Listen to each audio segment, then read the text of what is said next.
Okay, we should be live. Okay, ready to go? Yes. Okay. Use the gavel for the first time in a year. Call to order the Village of Hinsdale Board of Trustees meetings, special meeting for Wednesday, May 26th, 2021. Can you please stand and say the Pledge of Allegiance? Pledge allegiance To the flag of the United States of America, to the republic for which it stands, one nation, under God, indivisible, with liberty and justice for all.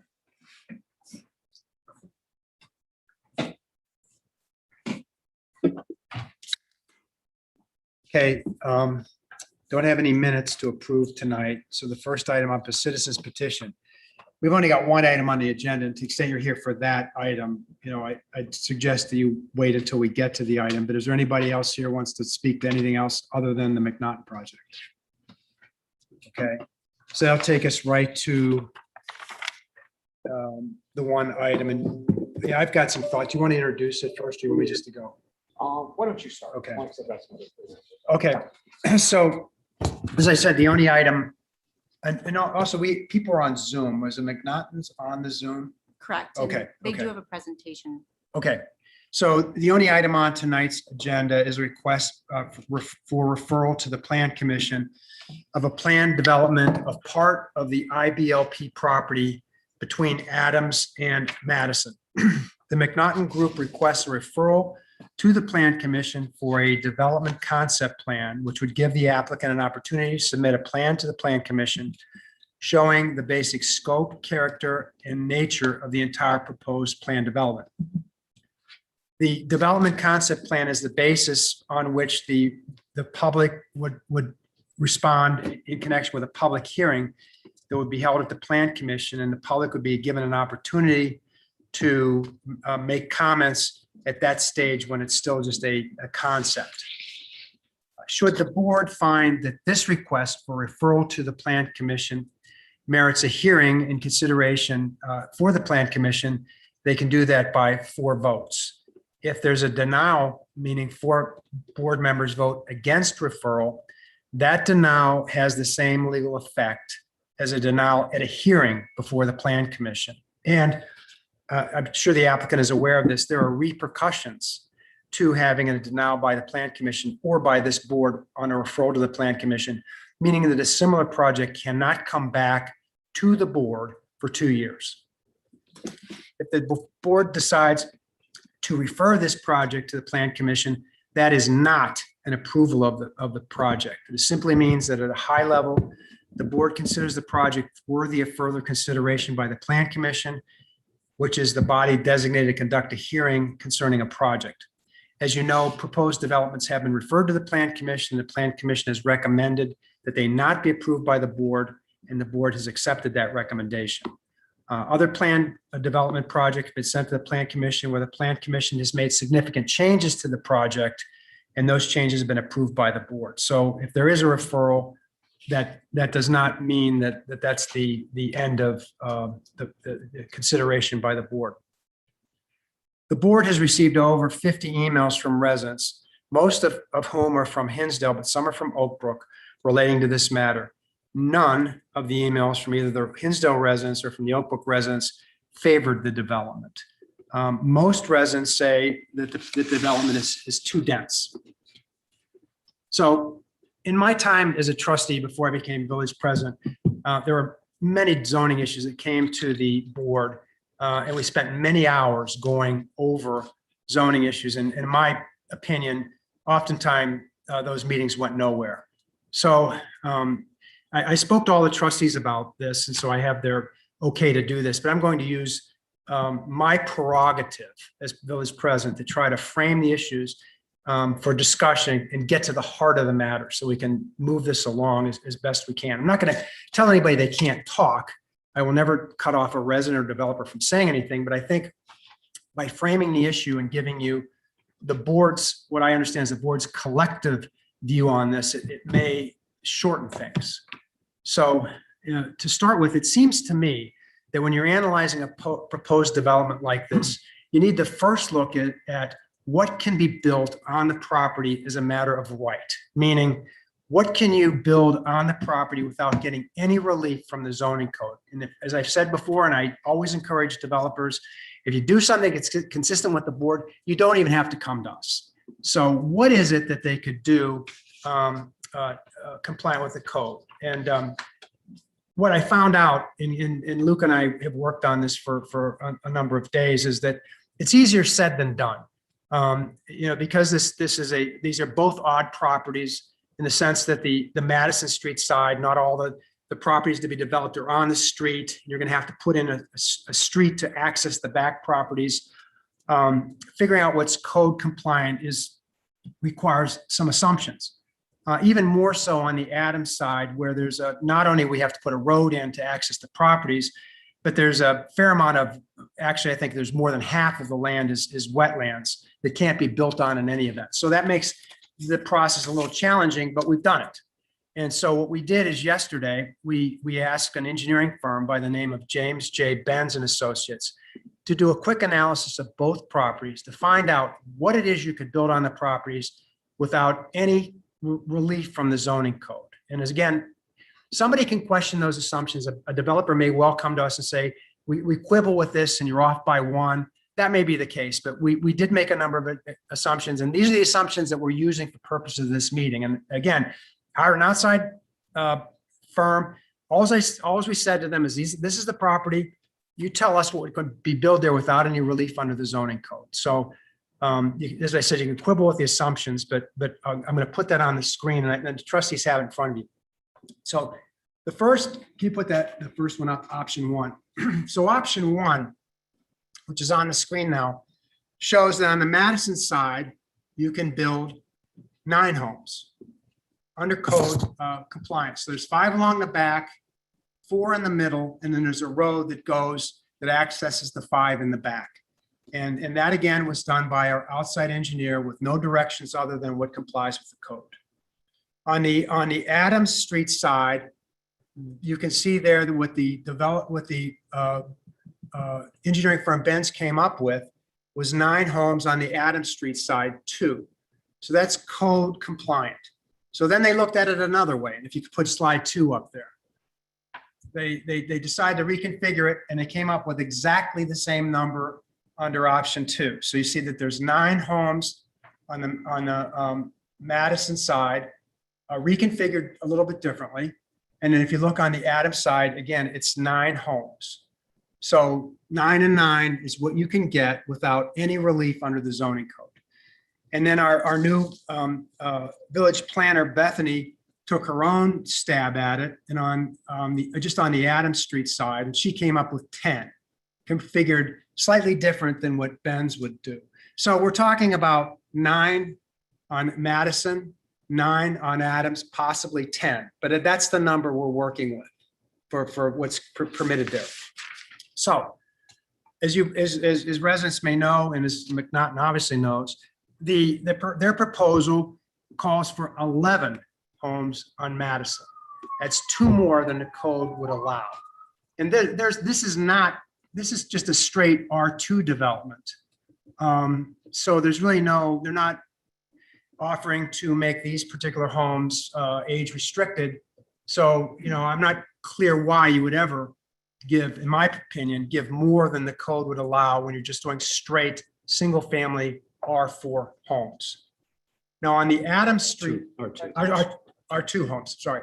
Then in the Adams Street side, as I said, code allows 9 or 10, and they want 15 homes there.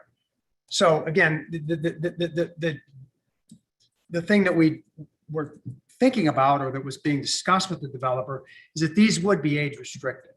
So, but it is a difference of 5 or 6 homes there that would not be there if it was code compliant.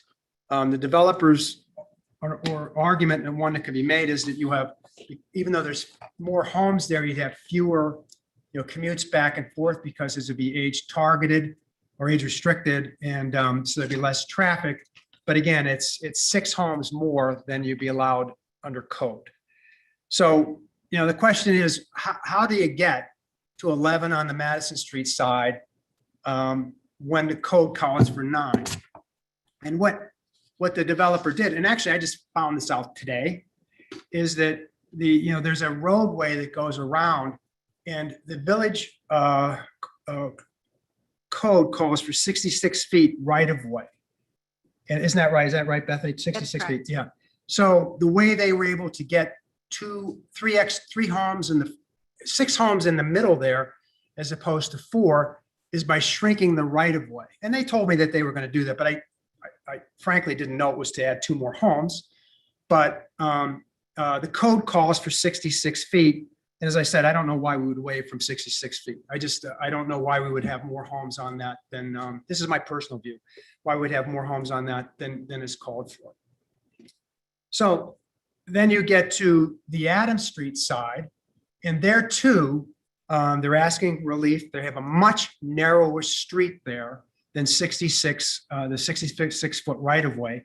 In fact, I learned today also that streetscape, that question mark you go in there, is so narrow that you can't get a fire truck in there. So we're being asked to build 15 homes for retirees that you can't get a fire truck in the neighborhood. So that to me is a non-starter from the absolute get-go. So that's that. Then as to there's other issues that Luke can talk about. They want extra height. It's not called for by the code.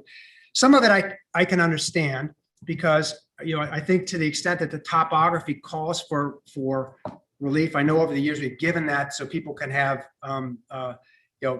outdoor walkout basements to lower level backyards. So I'm not sure whether that's a legitimate request or not, but for all the properties, they've asked for relief on height. And one of the concerns that I have is particularly on the Adams Street side, to the extent that there's going to be more units there than would be allowed under the code, and the buildings are taller, that could look like a very dense development. Another concern that Luke and I have talked about is front yard setbacks in the village of 35 square feet. They're asking for 25 on the Madison Street side. I'm sorry, the Adams Street side. That's 10 foot closer to the road, which in my view is very close to the road. And all of these requests for relief that they are asking for as far as height and as far as setback are more than we gave to the Hinsdale Meadows on 55th and County Line Road. And in my view, Hinsdale Meadows is different from this property in the sense that Hinsdale Meadows is kind of an island unto itself, which, in my view, you could give more concessions there and it was kind of by itself. This is in a residential community, and it seems to me that it certainly shouldn't be greater than what we're giving in Hinsdale Meadows as far as setback and height. Arguably, it should be less, but in any event, you've got tall buildings that are going to be closer to the road. And again, the height, there may be some give on the height that we would do as a matter of course if the topography calls for it, but I'm concerned that this calls for an extra 10 feet in height for the buildings. So I spoke to each of the trustees today, and the reason I did that is just to try to make sure we just don't have a meeting that just lasts until midnight. And I spoke to them one at a time, which is what I have to do under the Illinois law for Open Meetings Act. And none of them favored referring this to the Plan Commission. So to the extent residents want to speak, I won't stop you from speaking, but at this point, none of the trustees favor it. So, that should be a clue as to how much you need to say. All of the trustees thought it was too dense. All of them were surprised about the 2 extra properties on Madison. Everybody thought that was the 11 was what the code allowed, and it allows 9. Most pointed out that no resident had spoken in favor of this project. Most see some benefit to an age-restricted development, but more than a couple trustees question the need for such a development, given that the Hinsdale Meadows, which is an age-targeted development, still has available properties. So that's where the board is. And I called Mr. McNaughton Sr. today to let him know the views of the board. And as I said, the residents can certainly speak. We've read all the emails and we know what the residents' position is. So bottom line is the last I spoke to the trustees, which was today, none of them favored a referral to the Plan Commission. So as I see it from this point on, just to try to focus the discussion, I think the developer has two options. One, he can try to convince the board to vote for referral tonight. But if 4 votes are against referral, he can't come back for 2 years. Or alternatively, he can solicit the views of the board and the residents as to what would be an acceptable development, and then come back with something that is that the residents and the board, in just broad strokes, thinks is acceptable, that would warrant going to the plan commission for the next step. And I'm not talking about all the details. I'm just talking about conceptually. And if there's some meeting of the minds as to what that would be conceptually, we can have them come back and we can go through this process again. The property is going to be developed at some point. And, and I think McNaughton's a good developer, and I have no reason to have them go away. But, as I said, if they want us to go to a vote tonight, they do that at their peril. So we've been open about where we stand on this. So at this point, I think we turn it over to the developer and see, how he wants to go forward with this. Yeah, President Cawley, thank you. In listening to your comments, it doesn't sound like the board has an appetite for this type of development. I guess I don't know if it makes a lot of sense to present tonight based on the comments that you made and based on the feedback that you got from the trustees. I would request that maybe the board continue this petition to a future date. And maybe in the meantime, we can set up some meetings and maybe get some more direct feedback from you and other trustees in the hopes that maybe we can come to some sort of meeting of the minds with respect to this development. My gut is that we're probably going to be too far apart. We don't really have an appetite for a straight R2 conforming subdivision, for a variety of reasons.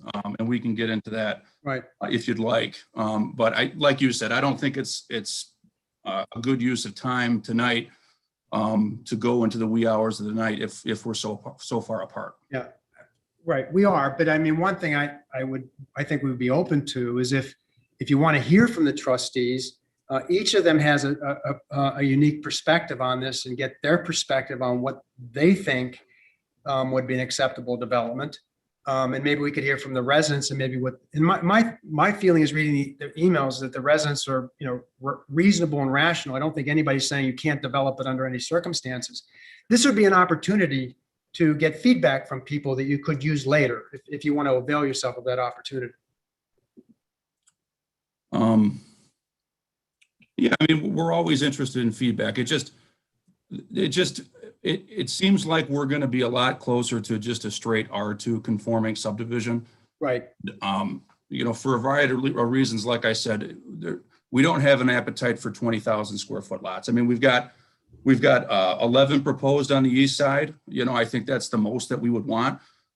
We don't think there's a huge demand for 20,000 square foot lots in Hinsdale anymore, particularly north of Ogden, where I think that, most of the customers and the brokers will tell you that they want more of that, walk to town location for $2.5 million, which is what we would be, on those 20,000 square foot plus lots. We think that the smaller age restricted lots definitely serve more of a need, in town right now. But we've been through this process for a long time. We've been at this for over 2 years. It just doesn't seem like the board is interested in that type of development. I mean, you guys put together these R2 conforming plans, and I know why you did it. It's a baseline.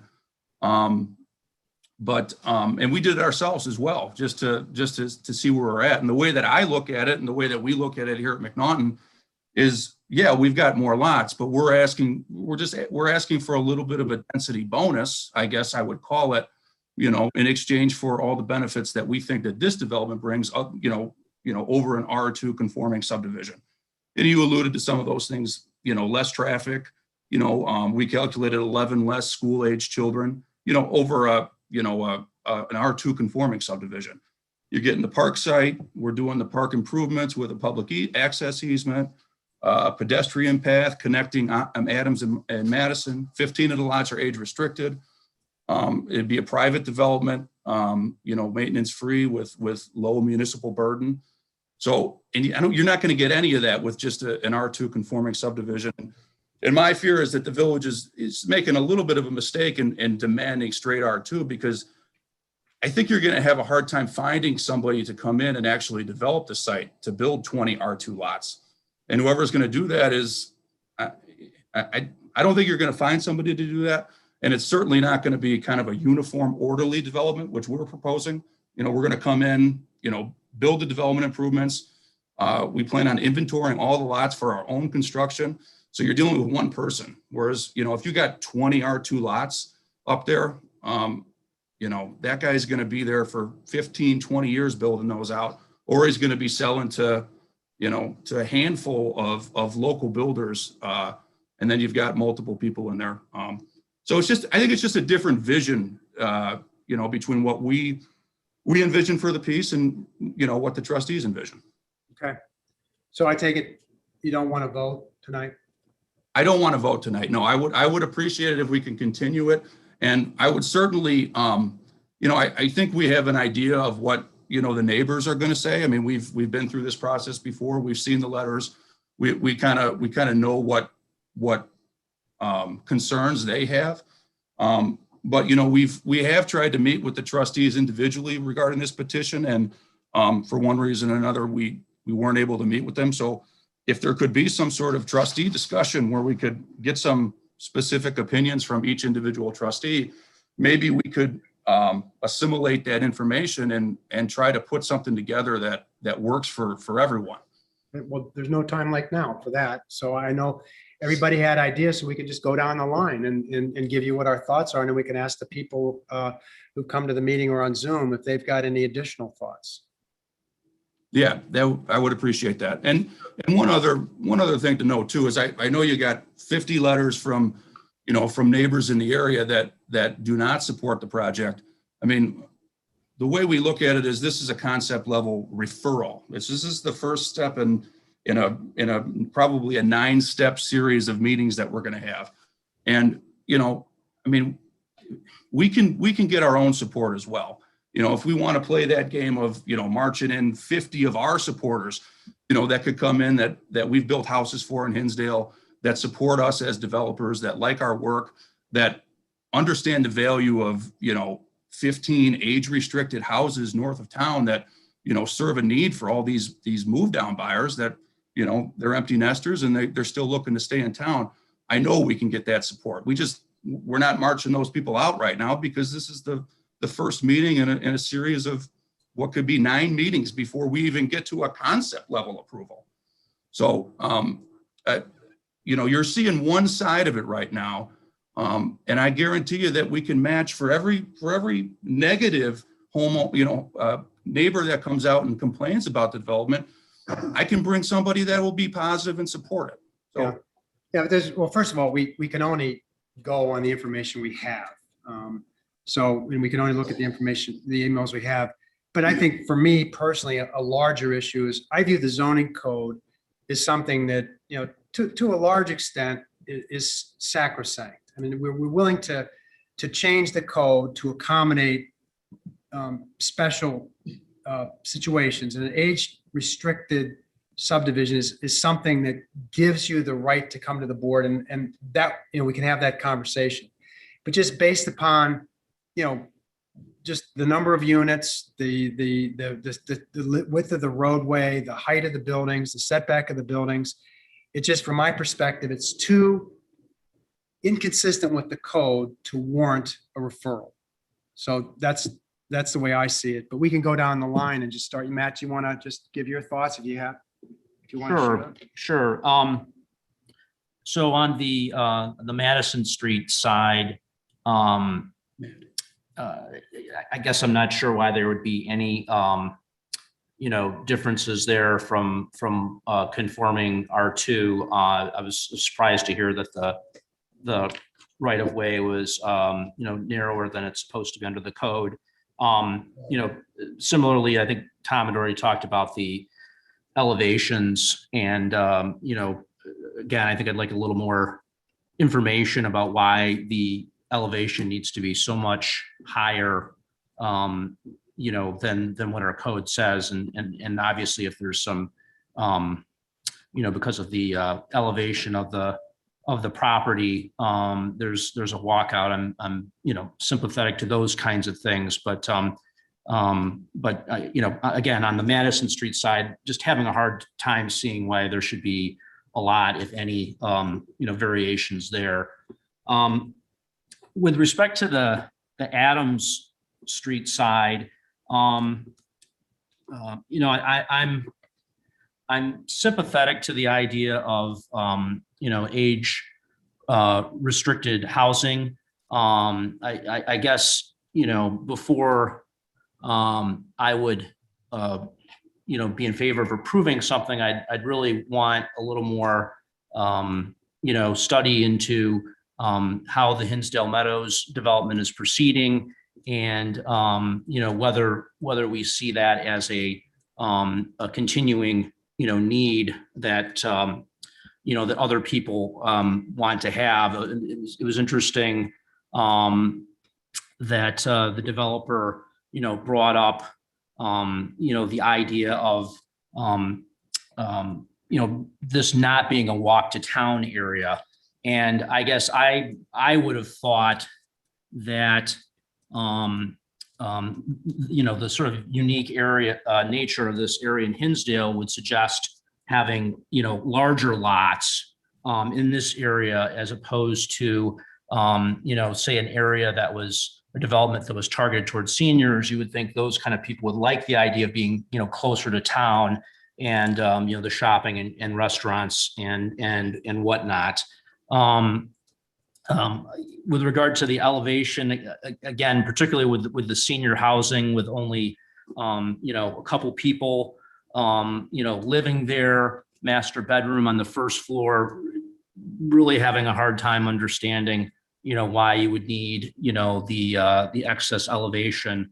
But obviously with the age restricted housing, there is, while you may have some maybe more dense, there's less usage. And so I think, in terms of schools and so forth, so that is something I think, we would have to, to consider if, some version of this project moves forward. But as Tom said, I'm having a hard time seeing why we would be sort of going beyond, Hinsdale Meadows. I think, Hinsdale Meadows would be great if we can, sell off those units. But I do feel that kind of has set the standard for that kind of development here in Hinsdale. Do you want me to respond to some? Why don't you just, I guess we're giving you feedback. If we're not going to vote on it, I'm not sure a response really makes sense. I mean, I won't stop you from responding, but we're not, I thought we were more, you were soliciting our views, and you were going to go away and come back with something else rather than arguing about what the trustees I agree. said. Yeah. I agree with that. I guess I would just say one thing, just so we don't have duplicitous comments, like on like elevation. The reason that we're asking for an additional height or elevation as it's defined under the code is not because our houses are going to be super high. That's not the case at all. Most of our ranches are going to be actually lower than a typical house. It's just that a lot of these homes have lookouts and walkouts. So under the Hinsdale zoning code, the way that they calculate elevation is that they take the average grade of the four corners of the house, and that establishes the baseline, and then they go up from there. So really, we're not asking for any super special relief. It's just the way that the zoning code is written, and the fact that we have so many lookouts and walkouts here. That's why we need the elevation relief. And most of Hinsdale is flat, as you know. It's just that this is a unique parcel where there is a lot of fall on it, and it's going to generate a lot of lookouts and walkouts. So I just thought I would respond to that. So that makes sense. Thank you for adding that. Go ahead, Lou. Okay. So I had a number of the same concerns that Matt voiced with regard to reducing the perimeter open space and increasing the maximum building height, elevation, stories, FAR, and the bulk generally. that it will result in a very different neighborhood feel than the surrounding existing homes present. And, with regard to the lookouts and walkouts, I think if this project did go forward and there was relief granted in order for those types of things to be included on the homes, I think it would need to be a pretty tight agreement so that, 6 months or 12 months in, it would not be a possibility to come back and say, well, we actually want to turn the lookout into, like another half of a floor of the house, that kind of thing. I know with Hinsdale Meadows, there have been some sort of post-agreement PUD or revisiting because they needed to adjust one thing or another. In general, it has been reasonable, but I wouldn't want to see relief granted at the beginning of a project like this to kind of snowball into what was not the intention of the relief that was actually granted. So to my mind, more space around the houses, less density is really ideal in my mind. I'm also wondering, how does age restricted work? In your documents, as I dug into them and read carefully, I noticed the term age targeted was used somewhat interchangeably with age restricted. And if this is age restricted, it needs to be really tightly age restricted. Hinsdale Meadows is age targeted from what I can tell on their website. I wasn't on the board at the time. Anyway, they, on their website, they're touting how great this Hinsdale schools are, how great it is to be so close to KLM, and they have,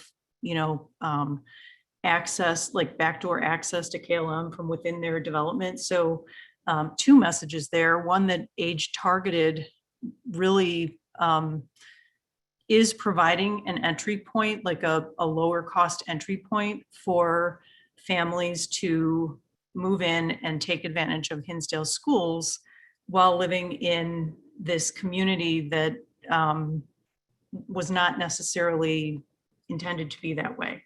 And the second takeaway for me from that is just how valuable our parks are, and the fact that that development is touting access to KLM as a big selling point. It's right on the front of their website. So that brings me to thoughts about the open space and with regard to this development. And a portion of this land has the potential to become a jewel in Hinsdale's park system. And so with regard to the open space requirement of a PUD, in my view, that space needs to be for the public and not merely a walking path through and for a homeowners association. With regard to the public benefit and how the open space requirement ties into that, I would refer you to Plan Commission Steve Cashman's comments regarding your proposal last summer, that donating unbuildable land is somewhat of an empty gesture within the spirit of the PUD, that the open space requirement really needs to be something that is accessible to the public and usable by the public.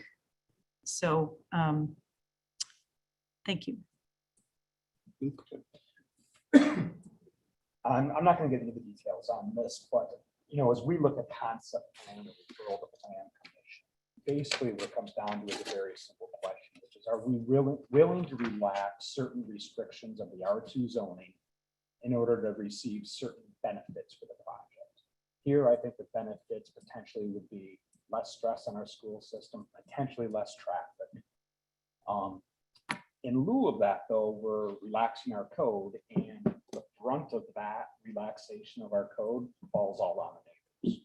So if I've got 5 neighbors that are in support of those benefits and 1 that is against it. In my opinion, the neighbor that is right next door to this development weighs much, much more heavy than the person that's across town. Because the neighbors are the ones that have to bear the brunt.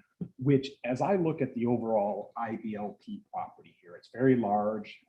I fear the neighbors are going to be dealing with this for years to come. Because as President Colley said, something is going to be built there, period. I mean, it's valuable land, something's going to be built there. It may very well be that if we just look on the east side of Adams, including the corner on Ogden and Adams, there could potentially be 29 to 30 code compliant homes built there, including what we laid out here, plus that corner.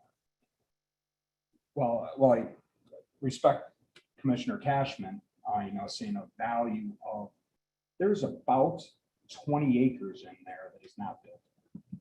I ideally would like to see for the community, through a development, that 20 acres donated to Hinsdale as a park. And Second. as a park. Now, it is wetlands, and I'll acknowledge it's not buildable. But the alternative to that is to IBLP to take that potentially 30-some acres and make it into a homeowners association that's going to have a 20-acre private park where no other residents can get to it, including the neighbors that are there now.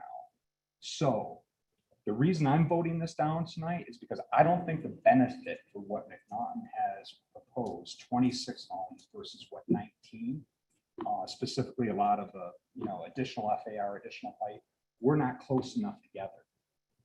But I think that there could potentially be a compromise. Perhaps it's not 19 that's required by code, but perhaps it's 21. And in lieu of that, rather than creating a small top park, they donate a large piece of land to the village, which is accessible to you. You may not be supportive of that, but I think you have to realize then that could be blocked off someday into a private park for a separate homeowners association. And that's what I know that there are differences around the board as we talk about public benefit of a PUD. That some trustees may believe that the public benefit is just a project of itself.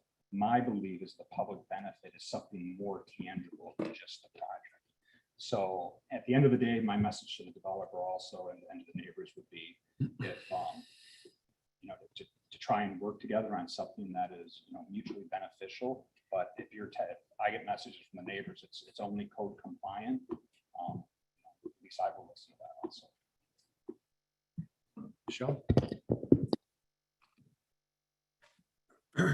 I was on the Plan Commission. I heard your first submission in September of 2020. And there were a couple points that came up and I think still resonate true today. First being density. On the side of Madison, looking at the prints, I think this is a positive when we look at the size of the lots being adjusted and your desire to build R2 compliant homes. I do believe this is giving residents at least something to digest. I do believe it's giving the board and potentially the Plan Commission something to work with. You flip over to Adams and that's not the case. If I'm reading this correctly, we've gone from September having 20 homes. We now have 26 homes proposed on the plan that's before us today. That is still too dense. The homes look very similar in nature. Just simply looking at the style, they have a front porch to the left, 2-car garage to the right. And I think they still definitely have the feel of having cluster lots. That is not the character of the neighborhood in Floresburg, and that is just simply not the character of the homes here in Hinsdale. Number 2, at the last Plan Commission, what came up was the importance of community feedback. Simply asking you, sir, to meet with the neighbors, talk with the neighbors. We've heard a couple of times here today about meeting of the minds. I don't know how we're ever going to get to that if we don't start having conversations to at least develop a relationship to see where other folks are coming from. And before we would have another submission before the board, I would urge you to have a meeting with the folks in that area. At the Plan Commission meeting, there were 140 letters against this project. Today, there were 50. Again, I don't know how we can come together and understand what each side is actually really feeling and looking at without us having a meeting to get us there. And I also would echo Trustee Harlow's and Trustee Stifler's point about the public benefit here. I'm looking at, and we're looking at, you know, with this project, this development, what is being enhanced in that area, what is being improved, what is being created there. A park, I think, would be a beautiful idea. I think that would definitely be something that folks could get behind and on board with. Again, I just would circle back to trying to talk about this, to see what folks are saying and to see where you're at, to see if we could come to a meeting of the minds of some sort with some issues related to that space. Neil? Yeah, okay, well, first of all, to state the obvious, the Fullersburg area is a very special and unique area. Of course, all areas in Hinsdale are special, but I mean, this is special and unique. You know, here nestled in the middle of the western suburbs, amidst the houses, the shopping malls, grocery stores, and car dealerships, is this lovely forest that has somehow escaped rampant development. Accordingly, any changes we make to this area need to be done very carefully. And to this end, we have one of our text amendment standards asks us to question what is the trend of development in the area. Well, the trend of development in the area is large houses on large lots that are separated from themselves. And, you know, I went over and looked at the McNaughton development that you're urging, or one of you guys urging, over in Burr Ridge. And there are cluster homes that are very close together, very little setback, which is why you're seeking front yard setback relief. And that, you know, that may be okay off of Frontage Road and next to I-55 in Burr Ridge, but that's just not going to work in Fullersburg. I was very concerned about the front yard setback. I was also concerned about the lot width. Instead of, I think the R2 is supposed to be a 90-foot lot width, and you're asking to get it down to 58. Well, that's just going to jam everything together. So that, that bothers me.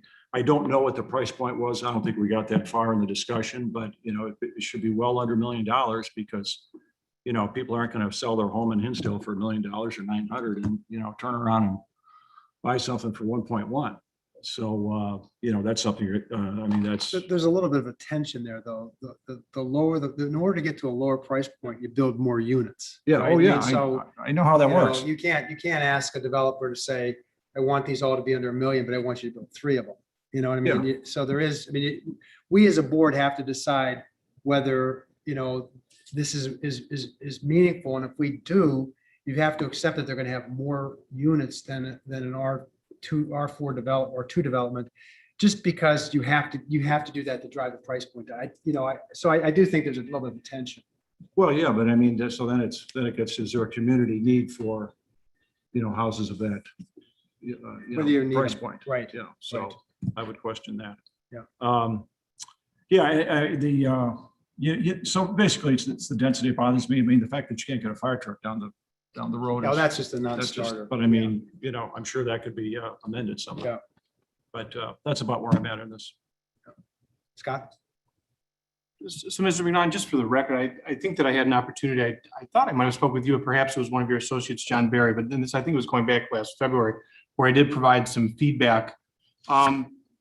I don't think that I need to rehash the commentary of my fellow trustees with regard to optimization of the property and how it would be better suited from a development perspective. To my comments really focus on more of a community outreach and a community outreach from a community outreach perspective. I really get the sense that there's almost a general contempt for the residents and their feedback.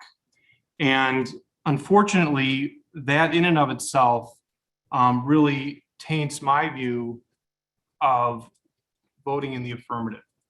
And for a couple different reasons. First of all, and I think that my fellow trustees would share this view and the president shares this view, is that we were put to sit at this table to represent the views of the residents. The residents that are going to be directly impacted by this project are those that live in the Fullersburg area. By and large, it's the largest single investment of their life that will be impacted by this project forever in their lifetime. And so I think that there really needs to be, and my recommendation is there needs to be a realignment with the way the McNaughton organization is approaching the residents that live in that area to receive some level of consensus before they come before this board and expect a yes vote. I think that there's a general view within McNaughton that they're bringing something to the table that's of benefit to the community. Well, the benefit of community is only commensurate on the benefit that the community sees. And if you're not receiving positive feedback, then there is no benefit. And so that needs to be really given some hard thought and consideration, in my view, before a project like this can move forward. And I realize that a meeting like this and providing approval in a meeting like this seems like a very small step. But the reality is that a yes vote to allow this to move forward would be, and although again, a small way, tacit approval of the project. And that does not exist, in my view, in the community. So again, I would simply encourage you to put forth more of an effort to reach out to those individuals and those households and those families that live across from Ogden, in the north side of Ogden Avenue, within the Fullersburg area, get their feedback, and then align a project that brings their support, not their regrets and their concerns and their fears of how that's going to impact them for the rest of the time that they live there. Those are my comments. So any residents who've got comments beyond what the trustees have said, and we're looking for feedback to the developer, if we were to come back, anything that you think should be considered that hasn't been already articulated by the board, you can, I think that microphone should work.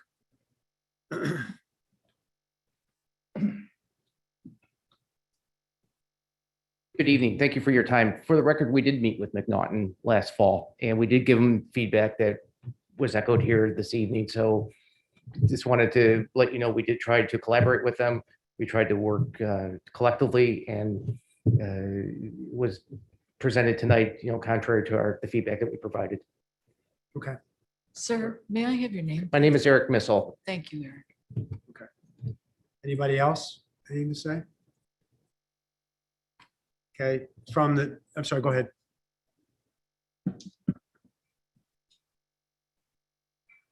Very quickly, my name's Bob Lindgren. I've lived in Oak Brook on Birchwood Road since 1987.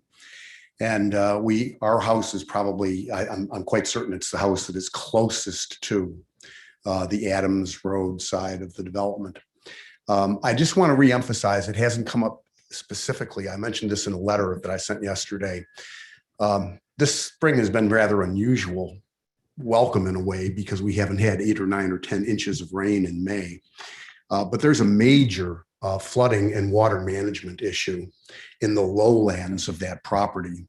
Not apparent this year, but it has been for each of the last 3 years, and it's a recurring problem.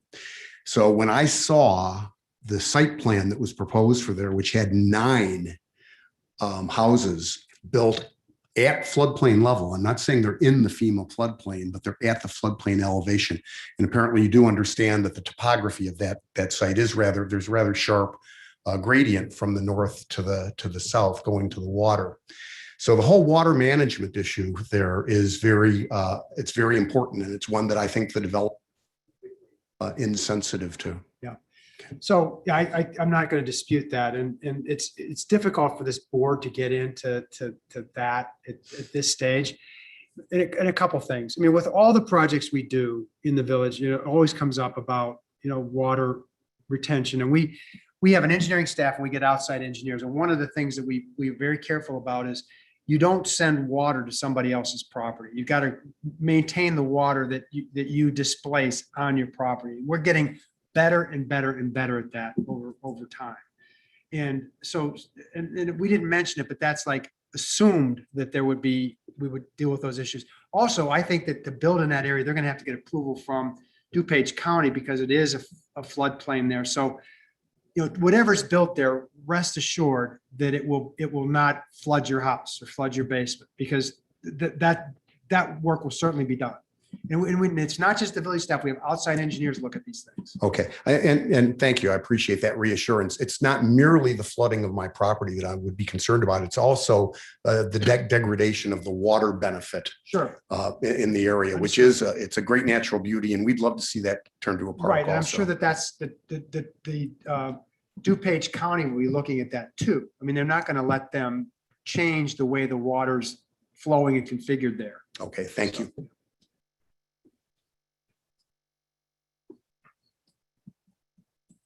Hi, I'm Dan Hemmer, and I'm at 424 Glendale. I'm across from the front of the site on Glendale and Madison. And thank you. I just want to say thank you for all the consideration. These come back periodically. The site will be developed. I'm a real estate developer myself, and I will say that we have a lot of people in the neighborhood who have really rallied around this, which is a great thing. And really, we have had hardly anybody who's anti-development. So we want the board to recognize that we are happy to work with anyone who's comes and proposes a project. Our baseline should be R2 development because that's the neighborhood. And if there are extraordinary benefits to something else, we would consider that. I will say that in this case, we asked for that baseline that you asked for, Tom, many times from the developer, what actually could be built, and we were never provided that. It was very frustrating. So I think that was a great thing to start tonight with. So I want to thank you for getting that accomplished. And I bought that lot last year. I've lived in Hinsdale for 20 years. Looking forward to what will be there, and I want to be excited about what comes there. And I'm sure IBLP has had an R2 zoning on that site. They've aggregated those properties over 70 years, and we can be patient and expect great things to be built there. Right. Great. Dan, Yes. just as, trying to get feedback. I know you don't represent all of the individuals in your neighborhood, but the collective feedback that you have received, what is something that would be considered other than baseline R2? Well, obviously, Parkland, as you mentioned, Luke, it would be wonderful, right? And I think the walking path is a nice addition, but it is on land that was not be buildable anyway.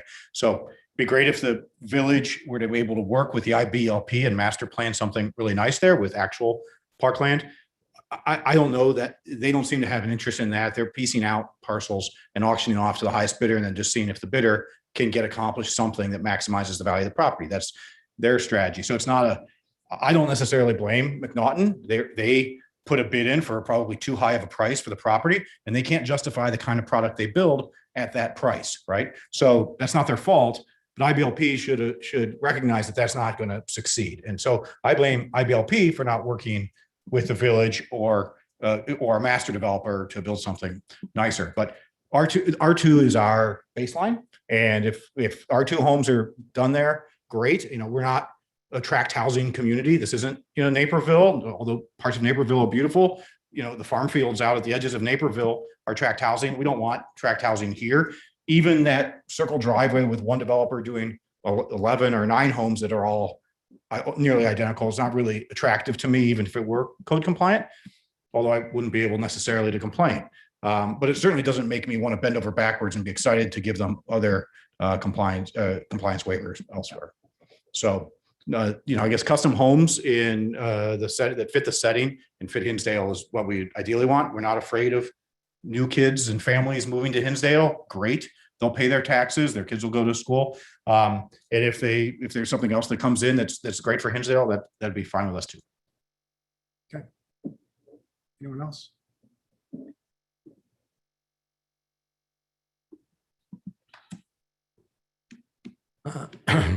My name is Armando Travelli.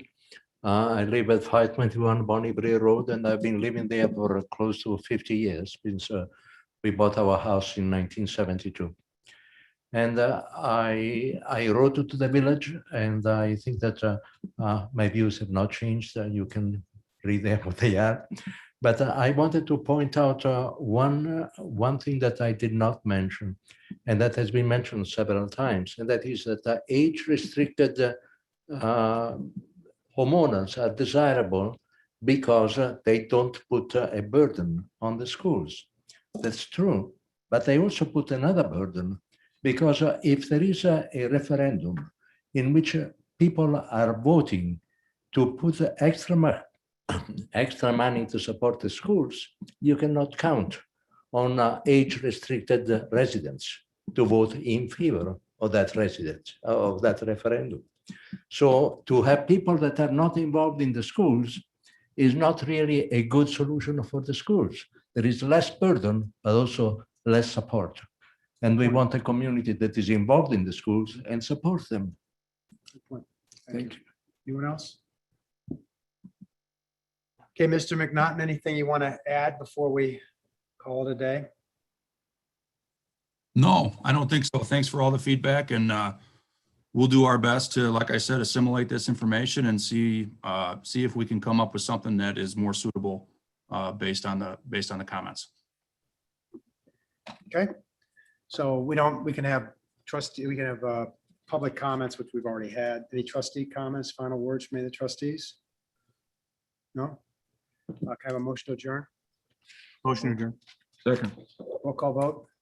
Trustee Postuma, Aye. trustee Harlow, Aye. trustee Stifler. Aye. Trustee Hughes.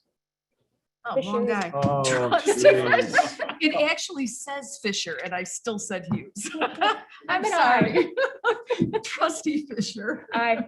trustee Burns, Aye. trustee Bank. Aye. Thank you. Thank you. Thanks. Thanks y'all for coming.